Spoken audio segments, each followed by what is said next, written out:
ममता बनर्जी का तीखा बयान, मेरे इस्तीफे का सवाल ही नहीं उठता, हम नैतिक तौर पर जीते हैं। चुनाव आयोग और बीजेपी के बीच बैटिंग होने का लगाया गंभीर आरोप। विपक्षी नेताओं का मिला समर्थन, इंडी गठबंधन को और मजबूत करने का संकल्प। क्या बंगाल में लोकतंत्र की हार हुई है? ममता बनर्जी ने चुनाव आयोग को खलनायक क्यों कहा और इस्तीफे के सवाल पर क्यों भड़की? पूरी सच्चाई इस वीडियो में। नमस्कार, मैं हूं अर्चित और आप देख रहे हैं समर इंडिया। दोस्तों, पश्चिम बंगाल के चुनावी नतीजों के बाद राज्य की राजनीति में भूचाल आ गया।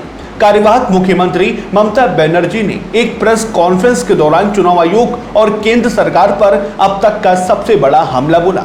ममता बनर्जी ने हार को नकारते हुए साफ शब्दों में कहा, मेरे इस्तीफे का सवाल ही नहीं उठता, मैं लोक भवन जाकर इस्तीफा नहीं दूंगी, हम नैतिक तौर पर जीते हैं।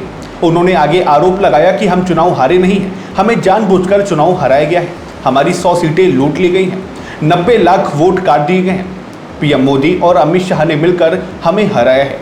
ममता यही नहीं रुकी, उन्होंने चुनाव आयोग की निष्पक्षता पर सवाल उठाते हुए कहा, दुख की बात है कि सीईसी इस चुनाव में लोगों के संवैधानिक अधिकारों को लूटने और ईवीएम को लूटने वाला खलनायक बन गया। क्या आप मुझे बता सकते हैं कि वोटिंग के बाद ईवीएम में 80 से 90% चार्ज है? ये कैसे हो सकता है? उन्होंने दावा किया कि भाजपा और चुनाव आयोग के बीच मिलीभगत है। ममता ने कहा, यह भाजपा और चुनाव आयोग के बीच एक बैटिंग है। उन्होंने एसआईआर में 90 लाख नाम हटा दिए, जब हम कोर्ट गए तो 32 लाख नाम शामिल किए गए। उन्होंने गंदा और घटिया खेल खेला। भविष्य की रणनीति पर बात करते हुए ममता बनर्जी ने बताया कि उन्हें राहुल गांधी, अखिलेश यादव और उद्धव ठाकरे जैसे दिग्गज नेताओं के फोन आए हैं। उन्होंने कहा, इंडी गठबंधन के सभी साथियों ने मुझसे कहा है कि वह पूरी तरह से मेरे साथ हैं।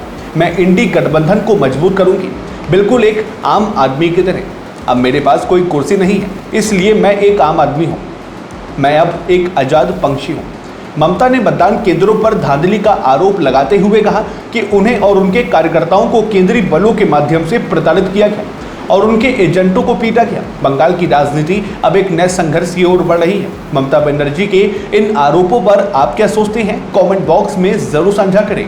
फिलहाल के लिए इतना ही। लाइक करें, शेयर करें और सब्सक्राइब करें हमारे चैनल को।